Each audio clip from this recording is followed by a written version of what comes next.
저출생의 원인을 묻는 여론조사에서 일자리의 불안과 과도한 주거비는 늘 중요한 요인으로 꼽힙니다.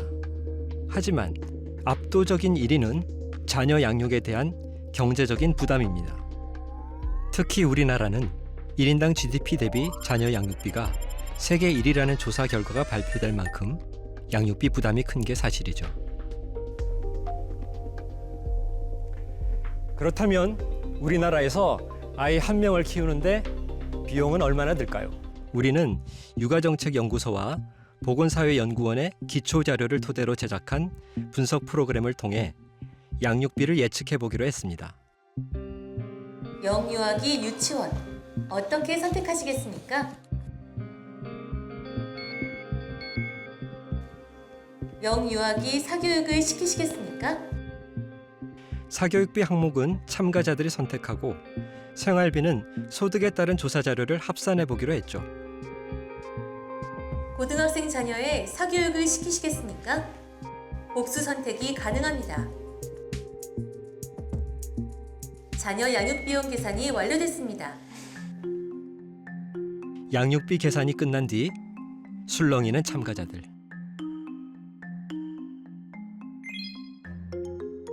자녀 한 명을 양육하는데 1억 원대에서 6억 원대까지 다양한 계산 결과가 나왔습니다. 저는 1억 9,480만 원 나왔습니다. 2억 1,820만 원 정도 나왔어요. 저는 되게 그 사교육 이런 거 조금만 했거든요. 그런데도 되게 생각보다 많이 나와서 놀랐어요. 저는 1억 9천 정도 나왔는데요. 정말 베이스다, 기본이다라는 생각으로 막 하다가 예체능 비용으로 이제 미술학원비 이런 거 추가하다 보니까 몇 천이 훅 올라가는 현실에 네, 웃겠습니다. 웃음만 나오네요. 네. 저는 3억 4,755만 6천 원이 나왔습니다. 생각보다 너무 큰 금액이어서 놀랐고 이걸 보니까 사교육이 굉장히 많이 부담스러운 항목이라는 거를 다시 한번 깨닫게 되었습니다. 네, 저는 2억 7,400만 원 나왔고요. 저는 이제 대학교 학비까지는 지원해 줄 생각이 있는데 이 학비도 모아보니까 꽤 많은 금액이 되네요. 1억 800만 원. 다른 분보다 제가 아주 싸게 하고 있어요. 근데 우리 아야 사랑해요. 제가 나쁜 사람일까요? 모르겠어요. 제가 그냥 현실적으로 하고 있어요. 근데 이렇게 하면 아마 아이 2명, 3명까지 낳을 수 있어요. 6억 7,407만 6천 원 나왔어요. 이 정도 나올 줄 알았어요.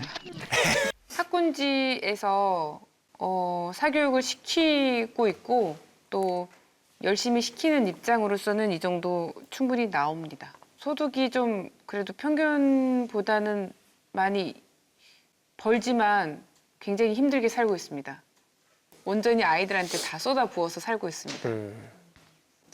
저는 2억 6,600이 나옵니다. 저 젊은이들이 돼서 이 금액을 감내하라 그러면 전 절대적으로 거부하겠습니다.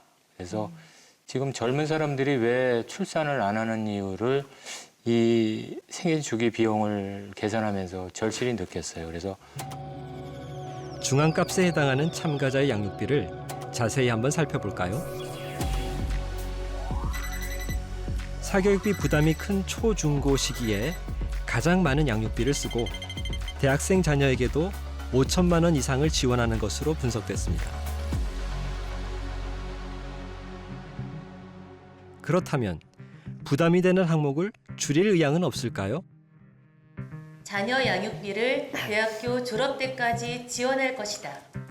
동의하시는 분들은 원 안으로 이동 부탁드립니다. 10사람 중 7명이 원 안으로 이동합니다. 제가 부모님한테 받은 만큼은 해주고 싶은 마음이 있어서 저희 자녀에게도 그렇게 해주고 싶은 마음이 있고요. 학비가 너무 비싸고 뭐 학자금 대출이란 제도가 있지만 결국에 사회에 나왔을 때 그것 또한 또 부담이 많이 되는 그 친구들을 많이 봤거든요. 지원할 수 있는 능력이 되면 네, 당연히 대학 졸업할 때까지는 양육비를 지원할 생각입니다. 대규모 설문조사 결과를 한번 살펴보죠. 대학 졸업 때까지가 51.5%, 취업 때까지 지원하겠다는 응답도 24%가 넘었습니다. 이번엔 양육비 중 가장 부담이 큰 사교육비에 관한 의견을 들어볼까요? 나는 자녀에게 사교육을 시키지 않을 것이다. 동의하시는 분들은 원 안으로 이동 부탁드립니다. 의외로 사교육을 시키지 않겠다는 이들이 4명이나 됩니다. 대부분이 부모 불안 해소 비용이라고 생각을 합니다. 기본적으로 제가 사교육 안 시켰으면 좋겠다고 생각해요. 왜냐하면 뭐 10시까지 공부하면 평생 없어요. 애들이 조금 애들 경험 필요한다고 생각해요. 운동이나 이런 것들은 많이 경험하게 해주고 싶지만 뭔가 학업과 관련된 사교육은 시키고 싶은 생각이 별로 없습니다. 사교육을 시킬 거라는 쪽의 의견도 들어봐야겠죠. 네, 저는 남편이 왜 저 앞에 서 있는지 좀 이해가 안 되는데요. 저희의 상황은 맞벌이 부부입니다. 그래서 어쩔 수 없이 강제적으로 사교육을 시켜야 하는 입장입니다. 초등학교 1학년에 입학을 하게 되면은 저희가 퇴근 시간대까지의 그 아기 혼자 남아있는 시간이 굉장히 깁니다.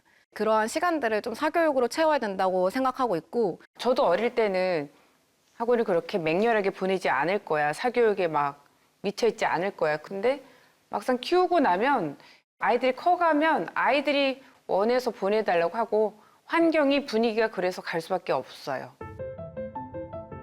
상황상 어쩔 수 없이 학원에 보낼 거라는 입장이 대부분. 요즘은 자녀가 한두 명이다 보니 고액 사교육을 시킬 거라는 이들도 적지 않았습니다. 자녀 한 명에게 드는 초, 중고 사교육비 총액을 추산해 본 결과는 놀라웠습니다. 무려 5,900만 원을 사교육비로 쓰고 있는 겁니다. 아이에게 굉장한 투자를 하지 않으면 안 된다. 남들 하는 만큼은 해야 된다라고 하는데 저희가 비교 대상으로 삼는 남들이 굉장히 상향 비교 때문에 높게 설정이 되어 있어요. 뭐 양육이라고 하면은 당연히 시간과 돈, 노력이 필요한 일이죠. 그런데 한국 사회에서는 이게 너무 부담스러운 일이 돼버렸다는 것입니다.